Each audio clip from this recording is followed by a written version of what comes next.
Radio UNAPEC. Bienvenidos a esto, su radio UNAPEC. Una nueva vez aquí reunidos, esta vez con la Escuela de Derecho de la Facultad de Humanidades. Mi nombre es Keila Castillo, soy estudiante, también presidenta de la carrera de Derecho. El día de hoy presentamos un podcast titulado Herramientas fundamentales para los estudiantes de Derecho, cómo ejercer y el cobro de honorarios. El día de hoy tenemos a nuestro invitado, el maestro de la carrera de Derecho, Santo Miguel Román. Así que bienvenido, maestro. Muchísimas gracias por la invitación, gracias Keila, y esperamos serle de utilidad a todos nuestros alumnos. Ok, maestro, entrando en materia directamente, ¿cuáles diría usted que son los pasos fundamentales que debe tomar o debe realizar un estudiante de Derecho cuando inicia a ejercer la carrera? Bien, el inicio del ejercicio de la carrera profesional no necesariamente va a ser cuando la persona termine sus estudios. Incluso ya la mayoría de los programas académicos tienen pasantías o horas obligatorias que hacer, porque existen algunas carreras, y el derecho no es la excepción, en la cual los estudiantes necesitan tener un conocimiento práctico que es muy difícil de brindar en las aulas. Esa sería una primera pista, es decir, no al principio. Si alguien tiene la oportunidad de estudiar y no trabajar, sería lo ideal. Ahora, si va a trabajar, que trate de trabajar dentro del área que le gusta, porque por ahí dicen que cuando uno trabaja en lo que le gusta, el trabajo no es trabajo, sino más bien es diversión. Entonces, ya al finalizar la carrera o cuando la carrera lleva más de la mitad, si la persona tiene una vocación de ser un servidor público, entiéndase juez, ministerio público o un funcionario público, lo lógico es que empiece a buscar una pasantía dentro de esas áreas, ya sea en un tribunal, ya sea en una fiscalía. Obviamente tratar en principio, si es posible, que no sea todo el tiempo para que no obstaculice lo que es su carrera profesional. Esta es una primera gran pista. También si la persona, por ejemplo, lo que le gusta es el derecho privado, entonces esa pasantía o ese trabajo debería ser entonces buscado en una oficina de abogados. Generalmente las oficinas de abogados siempre tienen espacio para paralegales. Lo único que vuelvo y digo, hay que priorizar, y si hay que priorizar, lo primero es los estudios. Ok, maestro, ahí podemos atar la idea del hecho que la pasantía en la carrera de Derecho es muy importante. Es decir, es como usted dice, si tenemos la oportunidad de trabajar sin estudiar, estudiar sin trabajar es bueno, pero un ejemplo, muchos estudiantes esperan finalizar la carrera para buscar la práctica, y en mi opinión personal no es muy bueno. Lo digo por experiencia propia, que esperé ya finalizar para poder buscar experiencia. Es bueno que al menos ya a partir del sexto cuatrimestre estemos buscando la experiencia laboral.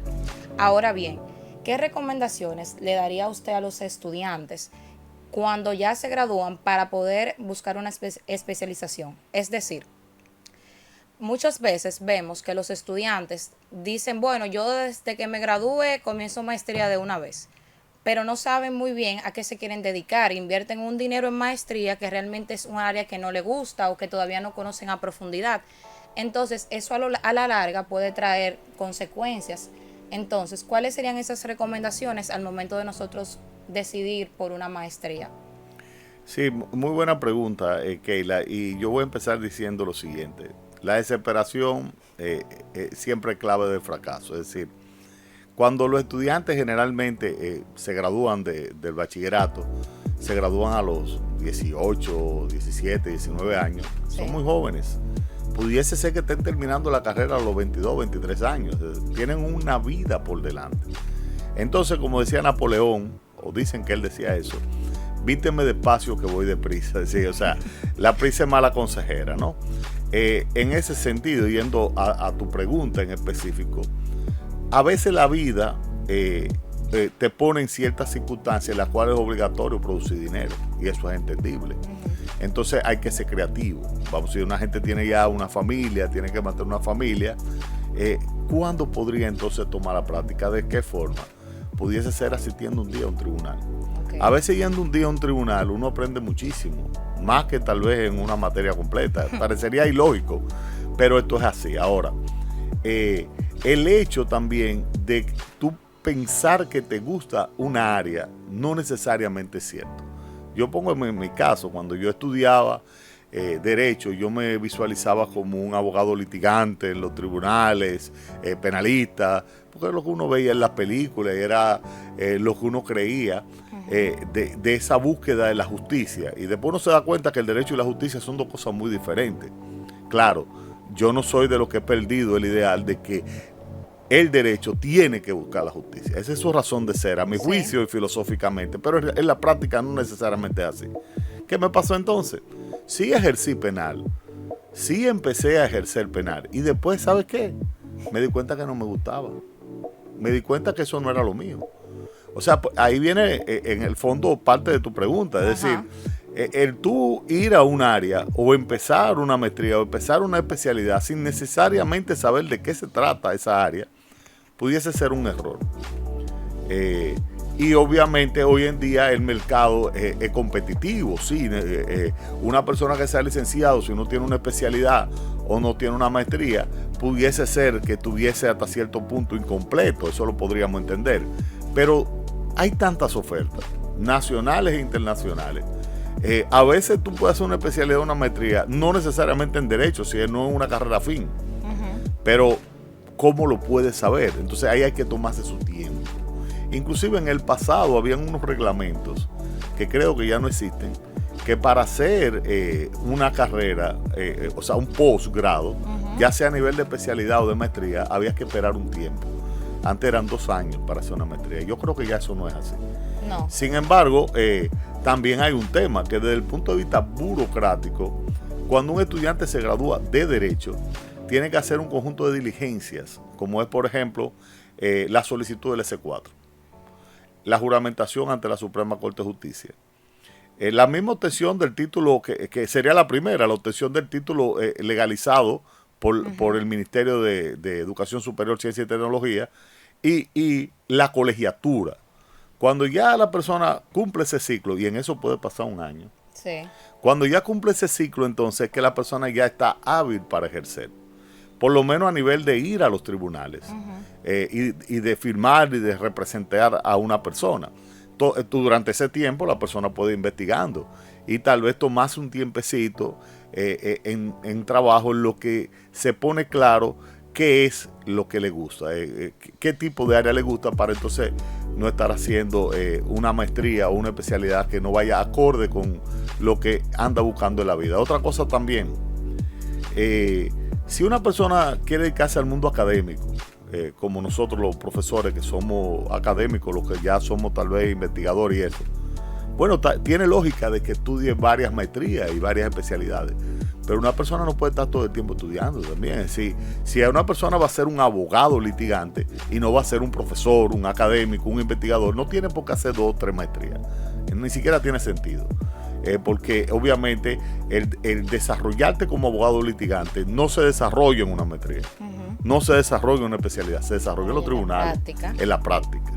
Sí, maestro, conectando una de las ideas, de las herramientas que usted mencionó, también una maestra hace algunos cuatrimestres nos mencionaba lo mismo que usted nos dice hoy. El hecho de, mira, yo te recomiendo que tú practiques un poco, refiriéndose al área laboral, antes de decidir por una maestría, porque solamente en la práctica tú te vas a dar cuenta en qué tú te quieres especializar. Asimismo, maestro, hablando de la práctica de los tribunales, ¿cuáles serían esos consejos? O usted diría una lista, digamos, de herramientas que debe tener en cuenta un estudiante cuando se acerca a su primera audiencia. Lo primero es saber decir las calidades correctamente. Eso Pasa mucho error de eso. A cada rato. Y eso también molesta a los jueces. Como ciertos pequeños grandes detalles, como son aquellos de tú entrar a un tribunal y ponerte la toga dentro del tribunal, o ir con una vestimenta inadecuada. La presencia física de un abogado dice mucho, principalmente en el tribunal. Ahora, esos son detalles, vamos a llamarle de tipo cosmético, de forma. Pero vamos con el fondo. todos y todas deben saber lo siguiente. Al abogado le ponen en la mano la libertad de la persona, su dinero y en algunos casos hasta su vida. Entonces es una profesión muy delicada, y como es muy delicada, usted no va a fallar con una máquina, usted no va a fallar con un vehículo, no, usted le va a fallar a un ser humano, y eso le va a costar o dinero o le va a costar años de cárcel. En ese sentido, no es también que usted va a ganar todos los casos, porque eso nada más se ve en las películas, y a veces lo que uno no busca es ganar, porque sabe que uno no va a ganar, sino lo que uno busca es tratar de salir lo mejor parado del pleito. Entonces, ¿cómo usted puede hacer eso? Sencillo, preparándose, estudiando minuciosamente el expediente, buscando asesoría de los que saben. Obviamente, lo ideal sería que usted empezara a trabajar con otra persona que sí tiene la experiencia, y obviamente analizar los pequeños detalles. Las pruebas no se suman, las pruebas se aquilapan.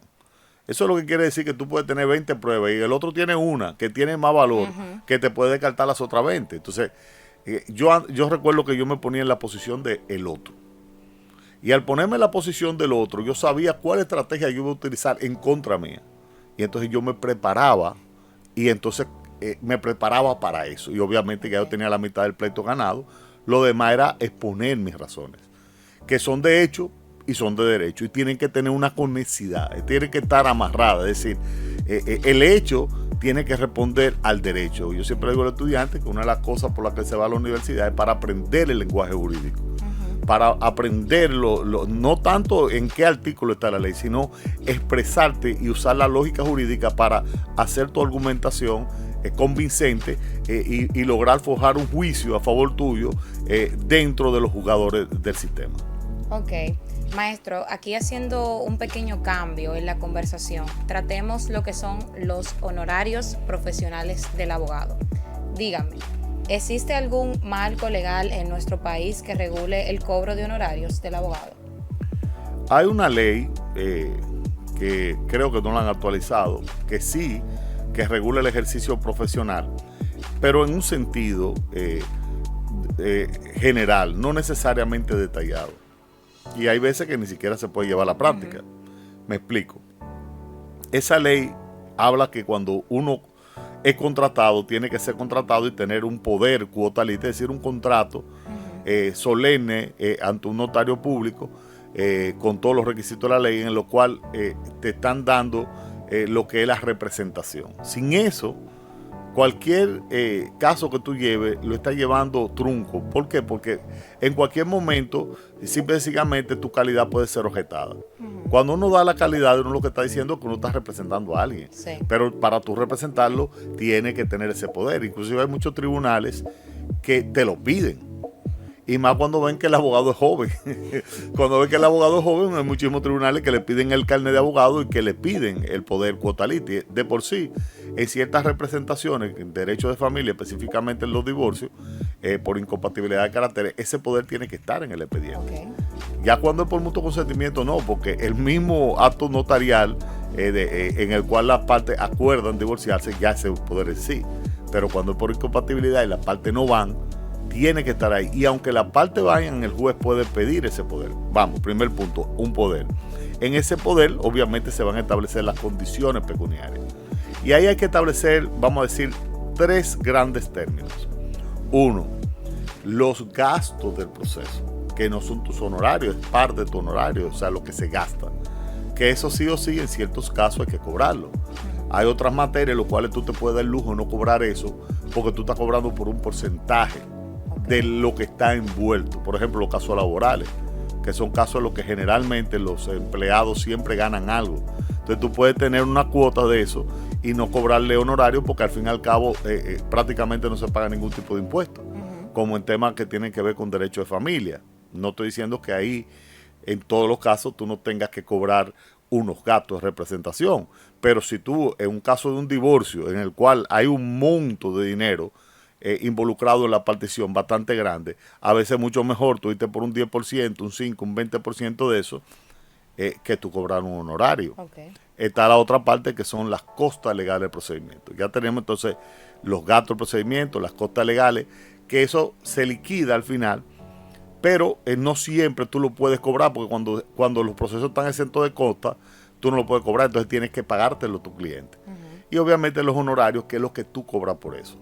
El cuánto cobrar, no hay una tarifa fija para ciertas cosas. Lo que sí, si usted trabaja en una oficina de abogado y usted va a tener una oficina de abogado, debe tener una tarifa por consulta, que es una cosa. Una consulta, igualito que cuando tú vas a un médico, vas a pedir una opinión, y en base a esa opinión yo te digo qué es lo que procede, sin entrar en muchos detalles, porque la gente tampoco sabe de eso, y te digo cuánto te cobro por eso, como te presento un presupuesto. Y sobre la base de eso, entonces ya. ¿Cuáles son los parámetros a tomar en cuenta para uno decir cuánto le va a cobrar a una gente? Primero, el monto de dinero que está involucrado. Segundo, la complejidad del caso. Tercero, la materia en la que se está trabajando. Y vuelvo a ponerte otro ejemplo, ahora no de laboral. Imagínate que tú estás haciendo una determinación de heredero, en lo cual están todos de acuerdo para dividir un apartamento que dejó el papá entre 3 hermanos. Eso es algo relativamente sencillo, sí, porque los 3 están de acuerdo. Entonces, ¿qué tú haces con cobrarle 100,000 pesos de honorario cuando el apartamento, un ejemplo, vale 10 millones y tú puedes trabajarle por un 10% porque ellos no tienen dinero? Y como ellos no tienen dinero, tú le dices, no, yo voy a poner todo el dinero que se gaste en los impuestos, pero tú vas a ganar 1 millón de la venta, sí, y tú vas a tener poder para venderlo. Pero ellos están en una situación porque no tienen el dinero para pagar el impuesto que hay que pagar de la herencia, de la sucesión, todas esas cosas. Entonces tú lo asumiste y lo pagaste tú y al final te liquida. Ese es un caso. Pero por ejemplo, en una litis en el cual tú sepas que hay altísima probabilidad de perder, entonces lo lógico es que tú no te vas a ir que por un porcentaje porque tú sabes que vas a perder. Entonces, sí, y tú dirás, pero tú no le vas a decir al cliente que va a perder. Al cliente hay que decirle las cosas como son, sus oportunidades. Y a veces perder, ¿qué es perder? Imagínate que tú tienes ese mismo caso y que la persona tal vez debe 5 millones y tú logras llevar el proceso durante 4 años. Fueron 4 años que duró sin pagar. Sí. Entonces, tal vez esa persona se pudo recuperar económicamente y hacer un acuerdo, o lograste hacer un acuerdo y rebajarle parte de los intereses. Entonces, como te digo, no hay una tarifa fija. Eso se aprende en la vida y obviamente es igual que los doctores, con todo el respeto, que los médicos o que cualquier otra profesión. No es lo mismo tú ir a un médico de prestigio que es graduado en una universidad prestigiosa de Estados Unidos, que tiene 2 o 3 maestrías, que PhD, que tú eres un médico recién graduado. Sí. Entonces, es más, bueno, alguien dirá que es así, que no debería ser así. Hay firmas de abogados que solamente tú tener las representantes ya te dan un aval. Claro que ya, sí. Entonces, obviamente, todo eso cuesta. Sí. Todo eso cuesta. Ok, maestro. Entonces, ahí mismo en el tema del cobro de honorarios, ¿cómo usted entiende que un estudiante recién graduado ya empieza a ejercer, ya tiene su C4 y todo lo que usted explicaba? Si se presenta alguna situación de que el cliente no quiere pagar los honorarios o cuestiona el costo de ¿cómo podría manejarlo? Que por eso es que hay que cobrar adelante, porque eso pasa muchísimo. Claro, usted no puede cobrarle adelante a una persona todo lo que cuesta el procedimiento. Exacto. Porque primero no se lo va a pagar y segundo también genera desconfianza, pero se cobra generalmente los costos del procedimiento. Segundo, usted tiene que tener su papel firmado, su cuota litis, y sobre la base de ese cuota litis usted pone una cláusula en la cual usted podría tener una sanción porque la persona no le cumplió. Muchas veces en estas cuestiones los abogados terminan siendo difamados y a veces el problema no es del abogado, a veces el problema es el cliente. Piensen ustedes que el derecho es prácticamente la última línea de defensa en la sociedad. O sea que esa persona pasó diferentes líneas de defensa y no le solucionaron y llegó donde usted. ¿Por qué llegó donde usted? ¿Por qué llegó donde usted? Entonces, eso es una reflexión que muchas veces no nos la hacemos. Entonces, así como de una u otra manera, o lo engañaron o él engañó, ¿por qué no lo va a engañar usted? Okay. Entonces, en ese sentido, lo primero, no es recomendable que un muchacho, un estudiante recién graduado, empiece a tomar casos, y menos casos complejos. Porque, por ejemplo, un divorcio por mutuo consentimiento, qué sé yo, una litis por una pensión alimenticia, una rectificación de acta de estado civil. Esos son expedientes, y cuidado con la rectificación, que a veces vuelve complicada, relativamente sencillo. Ahora, meterse en un proceso complejo, así, ¿qué hacen los abogados inteligentes? Porque es imposible saberlo todo. Buscan a un socio. Y ese socio que se especialista en el área y comparten la ganancia. Por ejemplo, usted se va a una litis en Santiago. Si usted no tiene un abogado en Santiago, usted va a perder. Sencillo. Tiene una altísima probabilidad de perder, porque la forma en la que se ejerce el derecho en las provincias no son iguales. Usted dirá, pero la ley es la misma, sí, pero hay unos códigos, unas cuestiones que lo conocen los abogados de ahí. Entonces usted tiene que tener un abogado ahí corresponsal, hasta por el domicilio que usted tiene que fijar ahí. Y ser generoso y saber que no todo el dinero usted se lo puede ganar. Si usted no sabe de tierra y le dio un caso bueno de tierra, búsquese el mejor abogado de tierra y haga un contrato con él. ¿Para qué? Para salir lo mejor parado. Entonces, así son pequeños, grandes detalles que yo te digo para los jóvenes, que no sean tan ambiciosos. Claro, eso no significa que no cobren por su trabajo, y que aprendan poco a poco antes de lanzarse solo. Usted puede aprender o en una oficina de abogado o haciendo lo que yo estoy diciendo, buscándose personas, allegados, que de una u otra manera, cuando le lleguen ese litigio de cierto nivel, usted no vaya solo. Ok, maestro, ya para ir cerrando, vamos a hablar un poco de la experiencia. Si pudiera decirnos algún reto que se le presentó a usted al inicio de su ejercicio profesional, o si también nos puede contar alguna anécdota que le dejó un gran aprendizaje en su vida. Yo tengo tantas historias, que ya van varios años. Me sé algunas. Sí, tengo muchísimas historias, imagínense. Son 22 años de ejercicio, 23 prácticamente desde que terminé la carrera. Entonces hay muchas historias. Una recomendación, cuestiones muy, muy lógicas y que uno nunca las aprende: no tome caso de familiares cercanos. Cuando lleguen casos de familiares cercanos o de personas que sean muy amigos, no se involucre usted directamente. Eso siempre genera problemas. Y si no genera problemas, genera frustración. Primero, porque uno pierde la imparcialidad. Y segundo, porque nunca va a estar conforme esa persona llegada con los resultados del proceso, por razones obvias. Y ustedes dirán, pero si es mi familiar, yo debería apoyarlo lo más posible. Sí, apóyelo buscándole un buen abogado. Sí, apóyelo con alguien que trabaje con usted. Pero usted meterse ahí lo va a involucrar a usted emocionalmente, y eso destruye carrera. Y destruye amistades. Entonces, eso es lo primero, sin entrar en detalles de la anécdota. Okay. Los inicios siempre son difíciles. En el caso mío, yo vengo de que mi primera carrera fue electrónica a nivel técnico, y la ejercí. Y miren que no me fue mal. En su momento yo llegué a tener una oficina y vendía y reparaba equipo electrónico. Hacer ese transfer fue difícil, porque ya yo tenía familia, ya yo tenía hijos, y tenía que mantener a mi familia y a mis hijos. Y hacer ese transfer, empecé de la manera más baja posible y dejando de percibir ingresos en lo que sí me dejaba ingresos. Pero ¿cuál es la enseñanza de todo eso?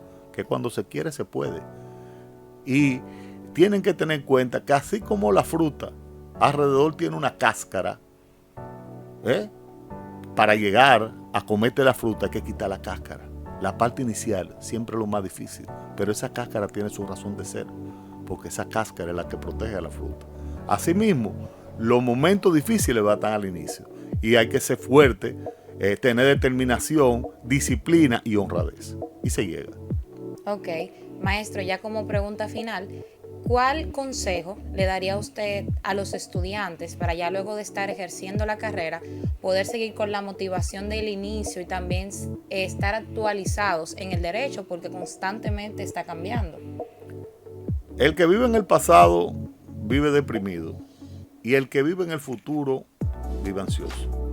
La vida es el día a día, y cada día hay que disfrutarlo como parte de un proceso. El fin sí hay que tenerlo, hay que tener meta, pero cada día es un fin. Y si usted trabaja así en cualquier disciplina, entonces usted va a tener buenos resultados. Esa sería una buena lección y un buen consejo a nivel general. Sobre el otro punto, no en el derecho, en todas las áreas hay que mantenerse actualizado, y más hoy en día, que el conocimiento cambia tanto. Un profesor que no se mantenga actualizado va a quedar atrás. Nosotros los abogados tenemos que leer mucho y ser abiertos también. Tengan pendiente que cuando uno va al tribunal, cada quien tiene su razón. Cada quien que va a un tribunal tiene su razón. Entonces usted tiene que combinar la técnica con su razón. ¿Y sobre la base de qué? Sobre la base del conocimiento, y para eso tiene que mantenerse actualizado. Pues nada, muchas gracias, maestro, por la oportunidad. Gracias por cada uno de sus consejos.